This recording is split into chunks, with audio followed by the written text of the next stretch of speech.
Hello friends, Radhe Radhe, जय श्री कृष्ण। ज्ञान गंगा में हमारा जो आज का विषय है वो है भगवान कृष्ण का गुरुकुल में जाकर अपने गुरु से शिक्षा लेना। बलराम और कृष्ण संदीपानी के गुरुकुल में जाते हैं और भगवान से वहाँ पर शिक्षा लेते हैं। वहीं पर उनकी मुलाकात सुदामा से होती है।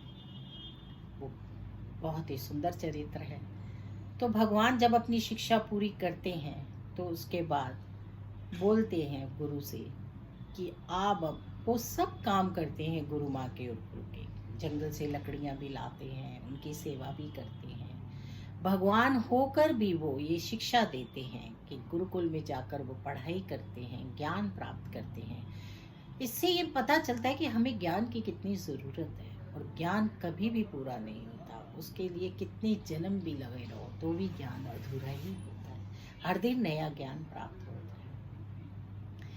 अब जब श्री कृष्ण की शिक्षा पूरी हो जाती है तो वो कहते हैं कि आप मेरे से दक्षिणा लीजिए। तो गुरु कहते हैं मुझे दक्षिणा की ज़रूरत नहीं है, हो गई मेरी दक्षिणा। पर भगवान कहते हैं बिना दक्षिणा दिए हुए तो मेरी शिक्षा पूर्ण नहीं होगी, वो ज्ञान मैं भूल जाऊंगा। क्योंकि ऐसा हमारे शास्त्रों में वर्णन है कि किसी से भी कोई ज्ञान लेने के बाद उसे दक्षिणा ज़रूर देनी चाहिए, तभी वो हमारा ज्ञान जो है परिपूर्ण होता है। अब वो कहते हैं कि गुरु माँ से पूछ लो। वो जाते हैं गुरु माँ के पास तो गुरु माँ कहती हैं कि मेरे को तो कृष्ण एक ही चीज़ चाहिए, क्योंकि उनका जो एक पुत्र था वो भी अभी इस दुनिया में नहीं रहा था। तो वो कहती थी मुझे मेरा पुत्र लौटा दो। भगवान जाते हैं, नदी में गोता लगाते हैं और वहाँ से उनके पुत्र को ले आते हैं और दक्षिणा में उन्हें पुत्र दे देते हैं। गुरु माँ खुश हो जाती हैं, गुरुदेव भी खुश हो जाते हैं। गुरुदेव के अंदर भी कहीं ना कहीं ये था कि मेरा कुछ नहीं है, और जब सब मिल जाता है तो वो बहुत खुश होते हैं और कृष्ण भगवान और बलराम को आशीर्वाद देते हैं कि तुम्हारी हमेशा ही विजय। इस तरह से भगवान ने भी देखो गुरुकुल जाकर शिक्षा प्राप्त की, गुरु को दक्षिणा दी। लेकिन आजकल हमारा ऐसा समय है कि लोग शिक्षा ले लेते हैं लेकिन उसके बदले कुछ देना नहीं चाहते या शिक्षक की रिस्पेक्ट ही नहीं करते। तो हमें अपने भगवान से सीखना चाहिए।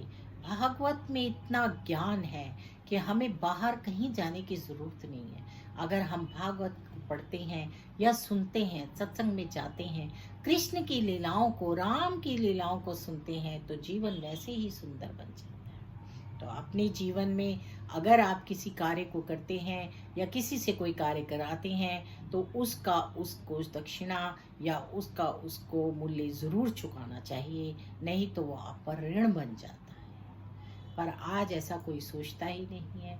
इसी पल आपको कहेंगे कि आप मेरा ये काम कर दो, मैं अभी करता हूँ। करने वाला कर देगा लेकिन आप नहीं करोगे तो आप दूसरों के लिए भी जो ये जो चीज़ होती है उसको ख़राब करते हैं। यानी कि उस इंसान का जो आपको शिक्षा दे रहा है उसका ट्रस्ट ख़त्म हो जाता है और वो फिर बाकी लोगों पर भी विश्वास करना बंद कर देता है।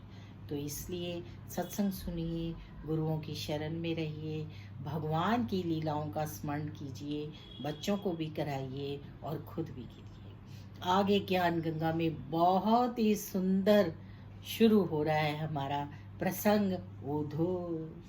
तो चलिए फिर मिलेंगे नई वीडियो में और इस प्रसंग को बहुत ही सुंदरता से हम ग्रहण करेंगे, पढ़ेंगे और समझने की कोशिश करेंगे और ठाकुर जी से प्रार्थना करेंगे कि हम पर कृपा करें कि हम इस प्रसंग को अच्छे से, बहुत अच्छे से आप लोगों के साथ शेयर कर सकें। राधे राधे, जय श्री कृष्णा। फिर मिलेंगे नई वीडियो में।